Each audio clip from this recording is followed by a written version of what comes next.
Les états généraux de la justice au Burkina d'après insurrection se préparent. En attendant, les acteurs procèdent au diagnostic de la situation. Et puis, Boko Haram grippe le Nigeria et la sous-région pourrait éternuer. Une soixantaine de Burkinabés vivant dans ce pays vient de regagner le bercail pour fuir la menace. Enfin, Carnet Rose, c'est dur oui pour la vie. Le jour de la fête de l'amour, des couples ont levé un pan du voile sur leur engagement. Témoignage dans ce journal. Voilà qui fait la une de l'actualité en ce jour. Bonsoir, merci de nous suivre. Pour commencer, il y a un nouveau parti dans le landerneau politique burkinabé, l'UBN. L'Union pour un Burkina nouveau a été portée sur les fonds baptismaux ce jour même à Ouagadougou. Le président du nouveau parti était ministre des Sports du dernier gouvernement Luc Adolphe Tiao.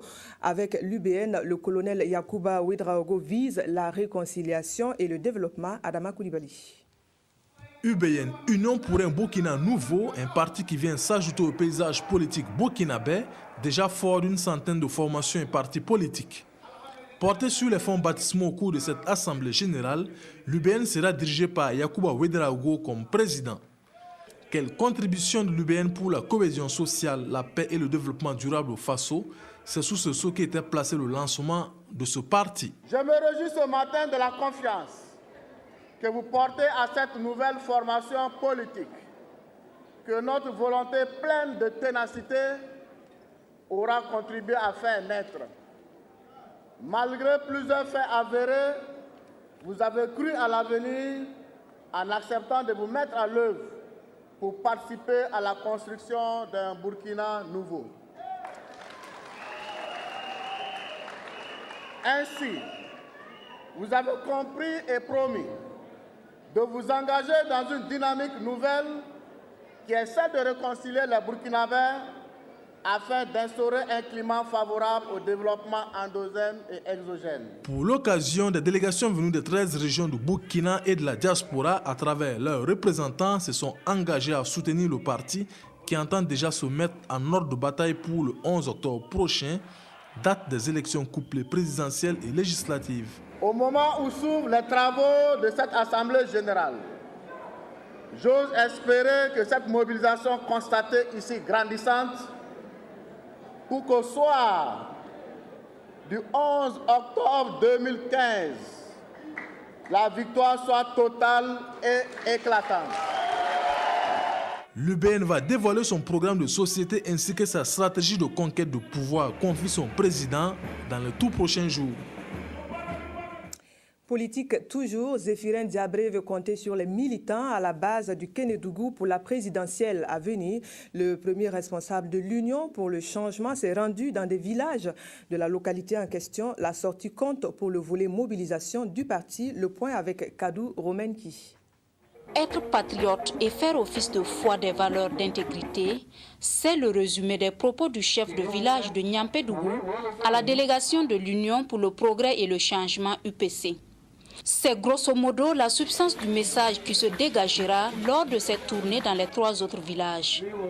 Au-delà de prôner les valeurs intrinsèques humaines, les populations ont émis d'autres préoccupations beaucoup plus concrètes. Des préoccupations qui seront dans le viseur du gouvernement UPC si victoire revient au parti le soir de la présidentielle d'octobre prochain. L'occasion a été donnée pour moi d'entendre un certain nombre de problèmes auxquels les gens tiennent à cœur, dont par exemple la question des produits de base qu'ils produisent ici et dont ils ont des problèmes d'écoulement, des problèmes d'accès à l'eau, des problèmes d'éducation des enfants, des problèmes de santé, des problèmes d'insécurité. Tout cela, ce sont des aspects que nous allons bien entendu prendre en compte dans le programme que nous allons présenter à l'attention du peuple burkinabé. Et c'est toute l'importance de cette tournée.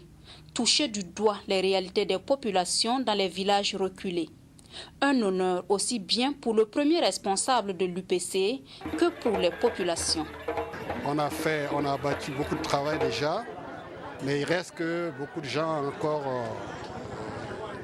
rêvaient de rencontrer le premier responsable. Je m'attendais à ce genre de mobilisation. On est habitué à ça, parce que le public commence à aimer le parti. Pour une prise de contact, il faut dire que l'accueil était plutôt chaleureux dans la province du Kénédougou.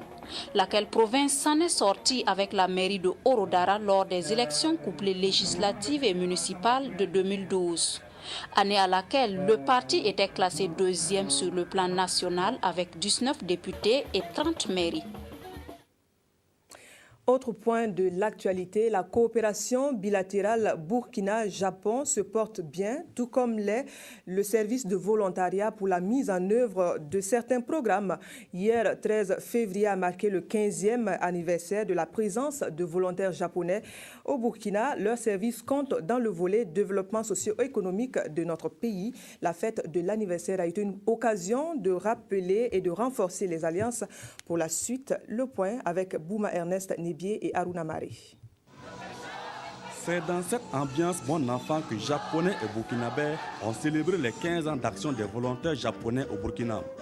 Envoyés par leur pays pour offrir leurs services dans plusieurs domaines au Burkina, notamment l'agriculture, la santé, l'environnement, l'éducation et le sport, les volontaires japonais ont pendant 15 ans contribué au développement socio-économique du pays des hommes intègres.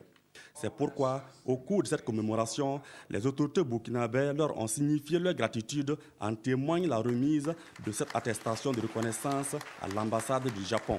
Ce 15e anniversaire, au-delà de son caractère festif, est une occasion pour les autorités japonaises de jeter un regard rétrospectif sur les actions déjà menées dans le cadre du programme japonais de volontariat au Burkina. L'ambassadeur a à cet effet félicité ses jeunes compatriotes à toujours donner le meilleur d'eux-mêmes dans toute tâche à eux confiée. Alors tous sont très satisfaits de leur travail, la qualité de leur travail et puis l'accueil des Burkinabés, l'accueil des populations à la base. Après la commémoration, les volontaires japonais ont été reçus dans la soirée par le président du Faso. Après des échanges, le président Kafando n'a pas tari d'éloges à leur endroit. Nous avons les relations avec votre pays, ça fait maintenant longtemps, et nous avons pu mesurer toute la bienveillance et la générosité du Japon à l'égard d'un pays comme le Burkina Faso. Et le fait que, après les projets, la première phase qui était une phase de projet, cette coopération soit maintenant étayée par la présence physique de jeunes Japonais pour nous aider est encore hautement plus appréciable. Et c'est vraiment très impressionnant de voir que vous êtes au Burkina et puis vous vous êtes même pratiquement inséré dans la population du Burkina, puisqu'il y en a qui parlent moré, et je vois aussi qu'il y en a qui portent Faso d'Amfani. Donc, je tenais moi-même aujourd'hui, je l'ai dit à l'ambassadeur, au regard de ce que vous faites dans ce pays, au regard du travail important que vous faites ici au Burkina, je voulais moi-même aujourd'hui, à l'occasion de votre anniversaire, vous rencontrer pour d'abord vous saluer votre travail, apprécier votre travail et vous dire que nous sommes contents et nous vous encourageons à faire davantage. Pendant 15 ans, ce sont au total 375 volontaires japonais qui ont été envoyés au Burkina. Présentement, ils sont au nombre de 26 à offrir leurs services dans plusieurs domaines au grand bonheur des populations des villes et campagnes du Burkina Faso. Les États généraux de la justice burkinabé, c'est du 24 au 27 mars prochain à Ouagadougou. En prélude à l'événement, une rencontre préparatoire se tient dans les Hauts-Bassins. C'est une réunion de diagnostic du système judiciaire pour ensuite proposer les solutions.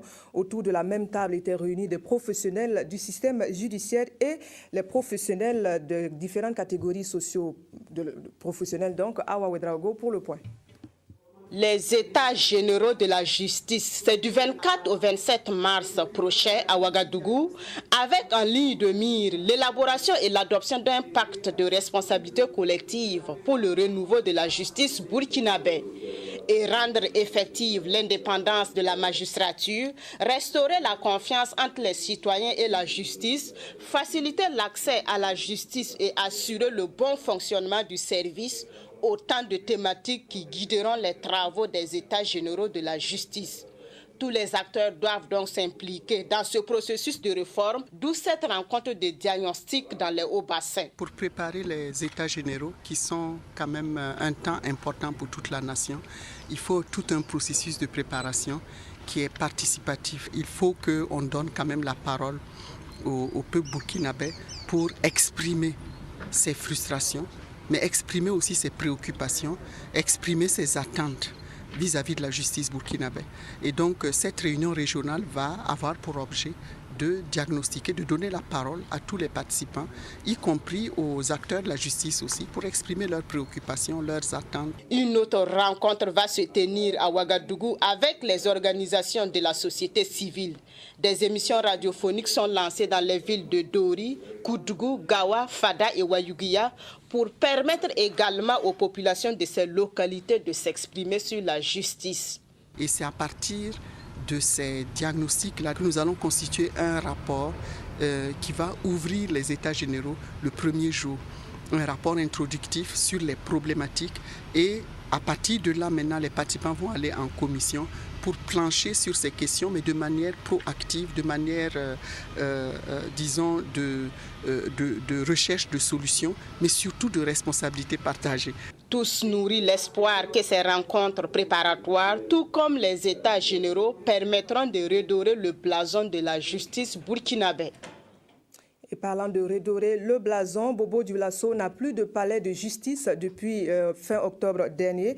Vous le savez, le palais de justice est parti sous l'insurrection populaire. La situation rend encore plus difficile l'exercice de la fonction. Sur le sujet, le ministre en charge de la question rassure.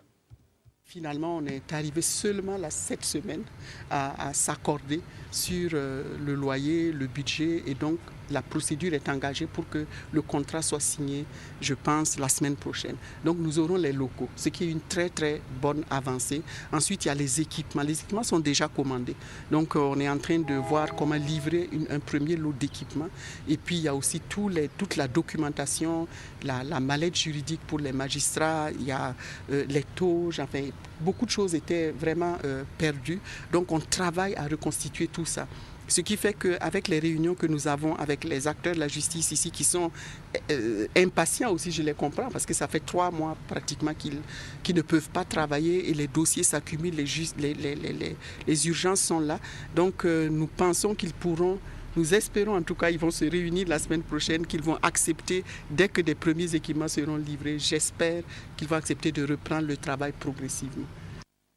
La ministre en charge de la Justice, Joséphine Ouédraogo, au micro de Awa Ouédraogo. Et puis en santé, l'attitude est toujours à la prévention contre Ebola. Des restaurateurs et tenanciers de lieux de boissons ont été conviés. La formation allie théorie et pratique. La pratique était le programme de la journée que nous relate Yolande Lompo. Comment utiliser les kits sanitaires contre Ebola? À voir. Virus Ebola, ces 2 mots, la plupart d'entre eux en ont déjà entendu parler. C'est une maladie vraiment qui tue, c'est une maladie, c'est une sale maladie. Donc, nous devons faire beaucoup de choses pour éviter cette maladie.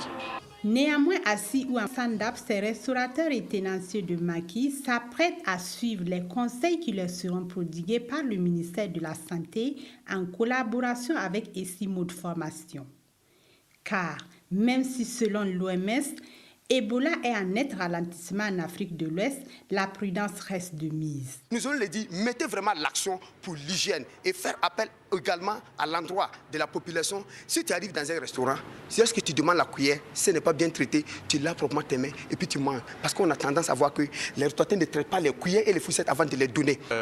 Aujourd'hui, nous allons partager un certain nombre d'informations avec les participants de ce que c'est que la maladie, de son mode de transmission et surtout des mesures de prévention pour éviter la maladie. Jusque-là, aucun foyer n'a été déclaré au Burkina Faso et grâce aux campagnes de sensibilisation initiées par le gouvernement burkinabé, le lavage régulier des mains au savon ou avec des solutions hydroalcooliques semble être l'arme utilisée contre l'épidémie Ebola. 2 vaccins sont en train d'être testés à grande échelle en Afrique de l'Ouest. Reste à espérer que d'ici à fin 2015, la fièvre hémorragique Ebola soit un lointain cauchemar.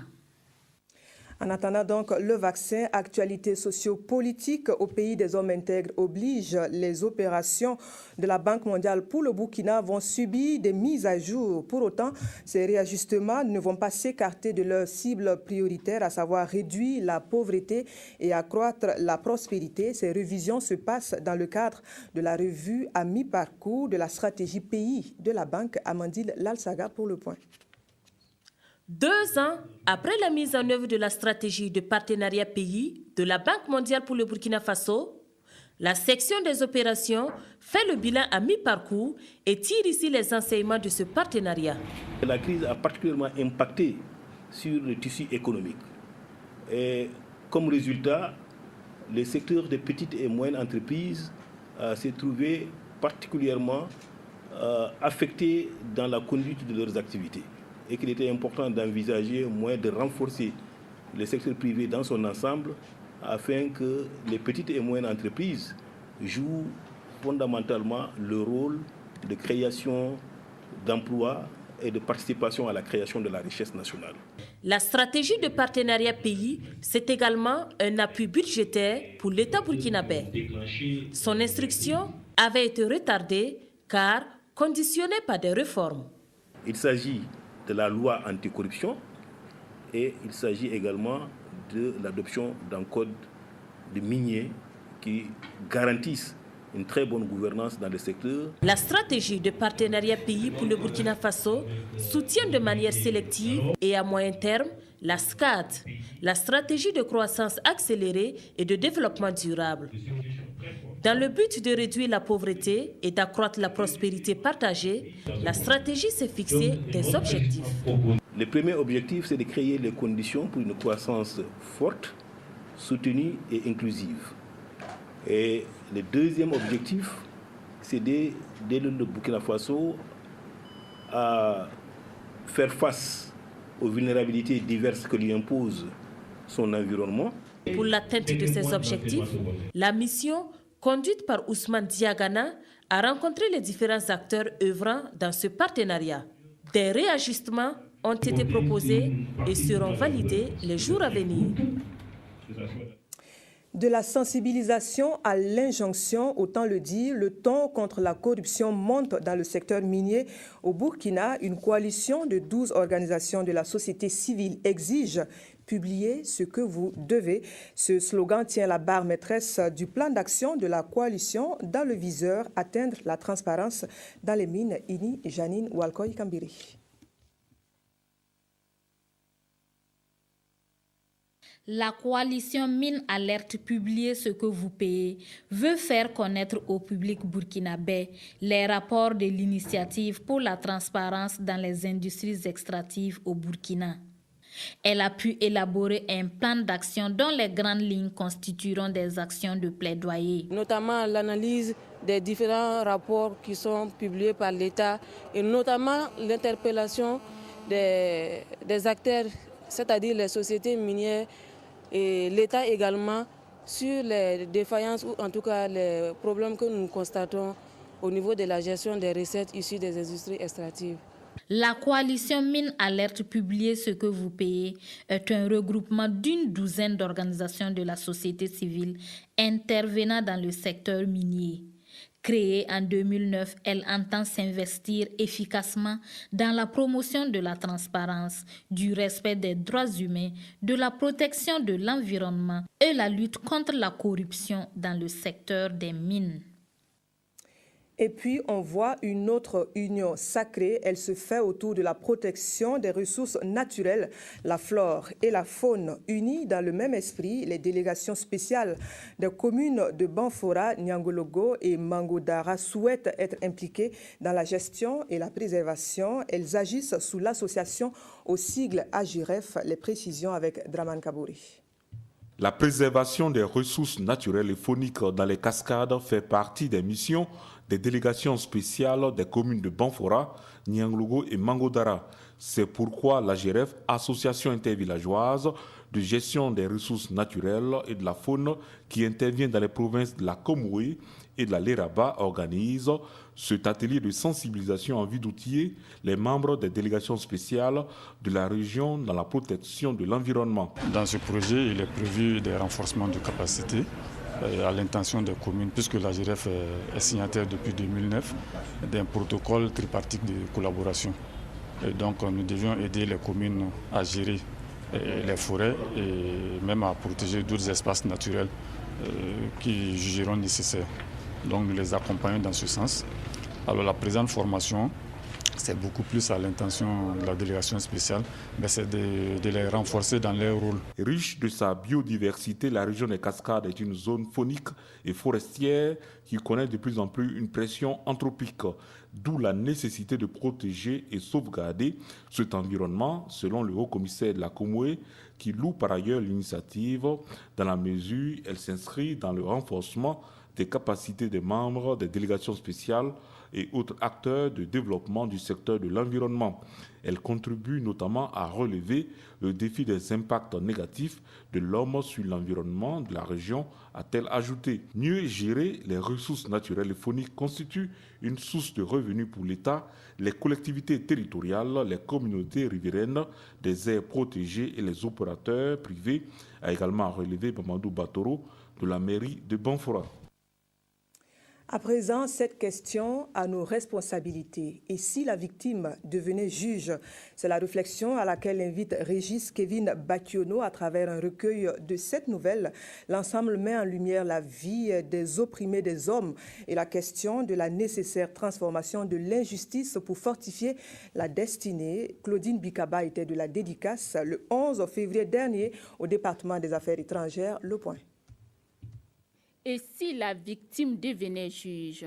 Un recueil de 7 nouvelles compilées dans cet ouvrage de 165 pages. Une œuvre de Régis Kevin Bakiono qui, par cette dédicace, entre désormais dans le monde des hommes de lettres. Quant à l'œuvre elle-même, dont le titre est déjà évocateur, est aussi interpellateur selon son auteur.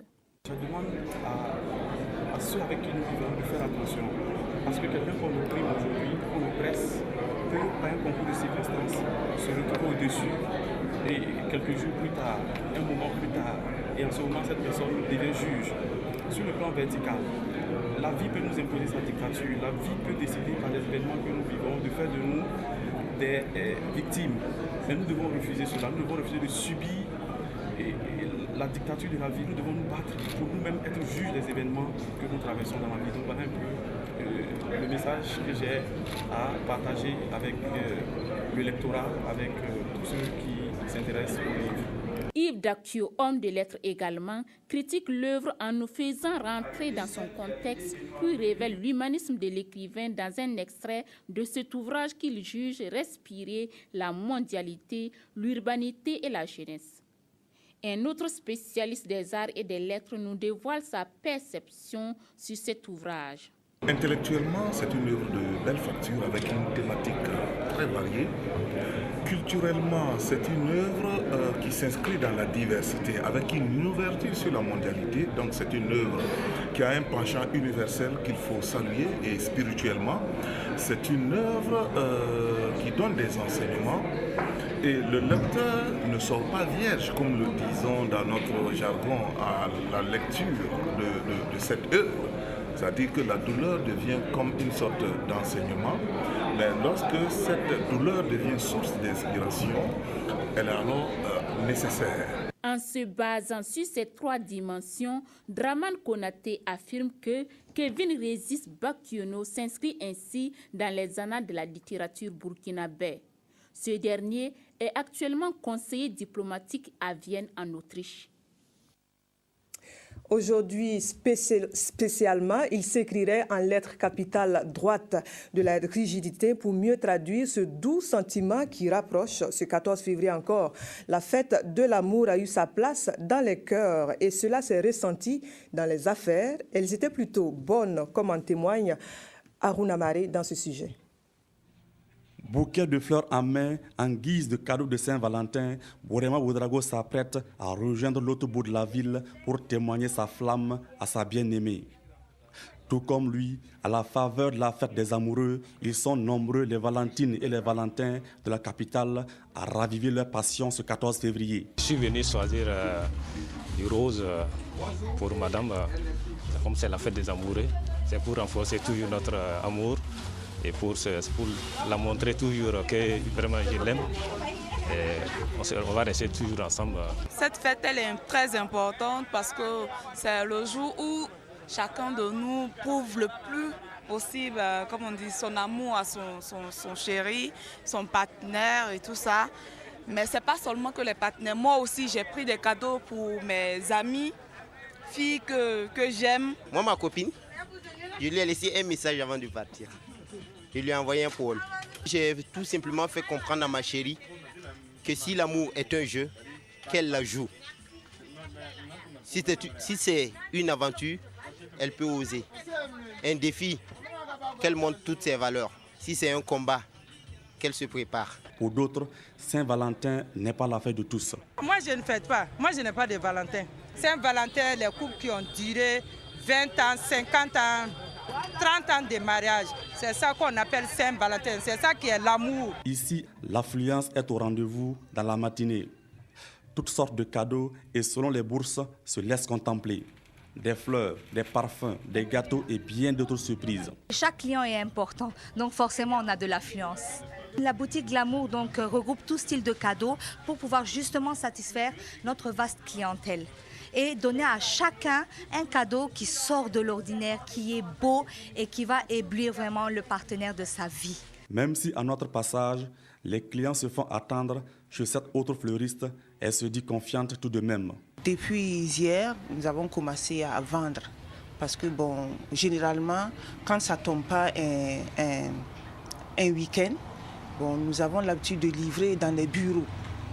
Et cette année, avec la situation politique, il y a beaucoup de mes clients qui sont partis. Mais les gens se décident généralement en fin de journée. La fête est aussi l'occasion de faire des affaires pour nombre de fleuristes. C'est une prix alors ça dépend. Ouais, on peut vous faire un bouquet de 15 000 ou soit un bouquet de 10 000. Et le bouquet à main aussi fait à 7 000, à 6 000, 5 000 comme ça. Un peu plus loin, aux abords du barrage de Tanguin, là-bas, tout semble prêt pour l'accueil des clients. Nous avons, pour cette occasion, préparé un repas qui sera dans notre restaurant Le Silmandé, ainsi que pour les jeunes couples qui le désireront aussi, des offres spéciales destinées à pouvoir épanouir leur week-end. Donc nous avons des chambres à des prix qui sont tout à fait abordables et ils auront aussi le plaisir le lendemain d'avoir un déjeuner spécial Saint-Valentin. Des tables dressées et ornées de fleurs et les espaces de repos aménagés n'attendent plus que les amoureux pour une soirée spéciale Saint-Valentin. Amour, quand tu nous tiens. Et puis, eux ont choisi de se dire oui pour la vie en ce jour qui chante l'amour, justement. Se marier le 14 février, est-ce par choix calculé ou juste une coïncidence de calendrier? La question a intéressé Maïmouna Guira et Peggy Ouedraogo, direction 2 arrondissements de mairie de Ouagadougou, où des couples ont accepté de jouer le jeu. Parmi les jours de mariage tant convoités en cette période, la moins chaude de l'année, il y a ce samedi 14 février, jour de la fête d'un saint nommé Valentin, qui a désormais la charge de veiller sur ces tout nouveaux couples. Pure coïncidence ou hasard heureux, les couples Ouattara, Ouedraogo, Ouara et Nikiema ont choisi de se dire oui en ce jour de fête des amoureux. Quand on a vu que le dernier samedi tombe sur la Saint-Valentin, c'est une bonne date d'une manière providentielle. Et puis on prie Dieu que Saint-Valentin nous accompagne. Au-delà de l'aspect commercial que suscite le 14 février, ces couples ont choisi de montrer que l'amour, le vrai, existe encore. Des promesses, ils s'en font et comptent bien les tenir. Ça tombait un peu avec mon programme. Et ensuite, j'ai dit le 14 février, pourquoi pas. Voilà. Et je me suis lancé dedans. Par la grâce de Dieu, on est aujourd'hui au 14 février et ça va. Un vrai Valentin, un super Valentin. Et elle, une Valentine pour moi. Du beau monde, il y en avait dans les artères et les salles de fête des mairies de la capitale en ce 14 février 2015. Se marier le jour de la Saint-Valentin ne change pas grand-chose en soi, certes, mais c'est au moins une bonne excuse pour ne pas oublier la date d'anniversaire du mariage. Alors, peu importe, heureux ménage au couple et puis bonne fête à tous les amoureux. Ce carnet-ci n'est pas rose du tout. Retour forcé au bercail pour des compatriotes résidant jusque-là au Nigeria. La raison, le règne de la peur qu'a réussi à instaurer Boko Haram, impuissant face à l'épée de Damoclès qui plane 62 Burkinabés vivant dans l'état de Borno et précisément à Daba-Massala, zone frontière avec le Cameroun. Ils ont été accueillis au sein des services de l'action sociale de Dori. Il y a 4 jours de cela, le témoignage de Bernard Diasso. Principalement des agriculteurs ou encore des éleveurs, ils ont fui du Nigeria la terreur du groupe armé islamiste Boko Haram. Après une semaine de route à bord de véhicules minibus et grâce au concours des autorités nigériennes, ambassades et consulats du Burkina, ces 62 compatriotes dont 34 femmes et 28 hommes sont aujourd'hui au bercail. Ce rapatrié qui a séjourné pendant 28 ans au Nigeria raconte.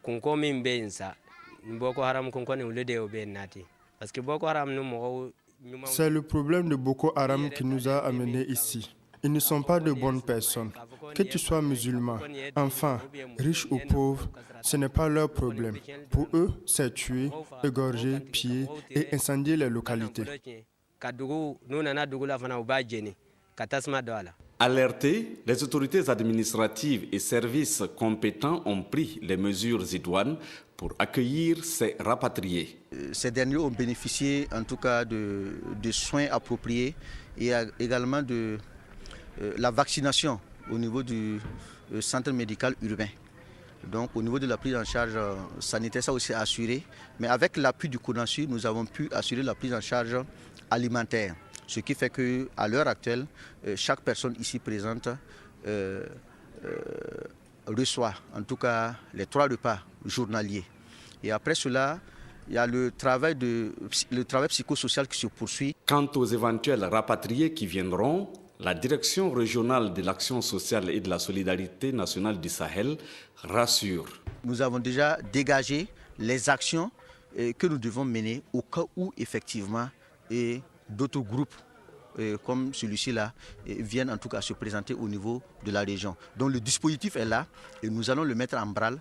Nous allons mettre les actions ici pour pouvoir en tout cas prendre en compte d'éventuelles arrivées du groupe burkinabé du Nigeria. Pour le moment, des solutions appropriées sont dégagées et au plus tard dans une semaine, ces rapatriés seront convoyés dans leur famille d'origine à Tinakov, dans la province de Loudalang. En attendant donc des précisions, c'est la fin de ce journal. Merci de l'avoir suivi. Nous vous retrouvons demain. Bonne soirée et encore une fois de plus, bonne fête de la Saint-Valentin.